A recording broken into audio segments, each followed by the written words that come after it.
For while you were listening, He worked in the depths of your soul, and all your needs are met. Now, in a practical way, bring before your mind's eye a scene which would imply the fulfillment of your desire. Let it be perfectly still. You can freeze it. Can't move unless you allow it to move. Tell it what it is supposed to hear. Tell it what it is supposed to do. It is supposed to hear that you are, and you name what you want it to hear. Bring anyone before your mind's eye. Bring any group before your mind's eye. See it clearly in your mind's eye. And then tell it, the frozen statues before you, what it's going to hear about you. And then you tell it, I am, and you name it, I am successful, or I am healthy, or I am wealthy, or I just name it, and then release it in you and see the animated faces smiling. They have got to go forward and move things in your world to hear that concerning you. Got to. Just try it. Bring them into your mind's eye. See them just as I would see you now. But let them be perfectly still. And then tell them what they're going to hear about you. And you name what they're going to hear. And then release them. You've changed all motivation concerning that state. They've got to hear what you said they will hear. Others say it's impossible. You will say it is wonderful.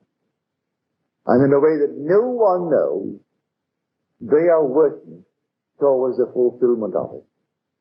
For their attitude has changed towards you, and they will change by their thinking attitudes of others towards you, and eventually you will become the one that you assume that you are, as you told them that you are. They're all frozen. All things are within you. All that you behold, though it appears without, it is within.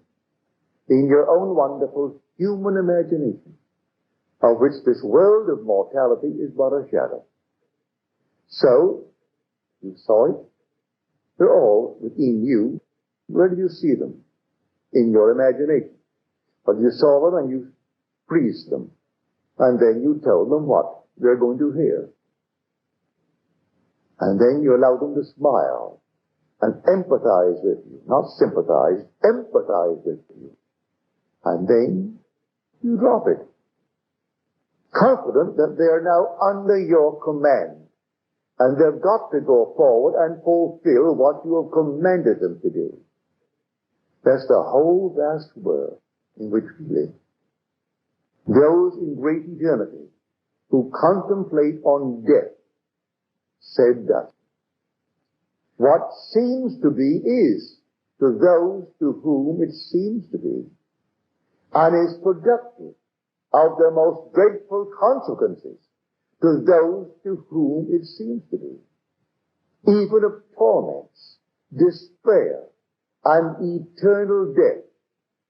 But divine mercy steps beyond and redeems man in the body of Jesus. So whatever seems to be is to those to whom it seems to be. So, to bring them into your mind's eye, you see them clearly in your mind's eye, and you tell them what you not want them to hear about you. You tell them, this is what you will hear about me in the immediate present. And then release them. They were frozen, motivation changed, and then they were released to fulfill your command. So tonight you try it. Try what I have just given you as a technique. Just try it. Can't lose anything. But may I warn you, do it in love. Whenever you're in doubt, do the loving thing. And you have done the right thing. Whenever in doubt, do the loving thing. And so tonight, you would like to be, always go with the golden rule. Is it something that you wish for yourself, that you wish for another? Then it's all right. Do you wish for another what you would not want done to you? Then it's not right. Always be guided by the golden rule. And the golden rule is a simple thing. Do unto others as you would have them do unto you. So whenever in doubt, do the loving thing. Would you like to be healthy? What's wrong with that?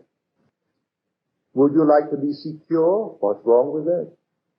Would you like to be, well, kind and considerate? Oh, what's wrong with that? Well, bring before your mind's eye those who would know that you are, and just tell them that you are. Look into their faces and tell them, and then release them, and they're on their way to prove it. Now let us go into the silence.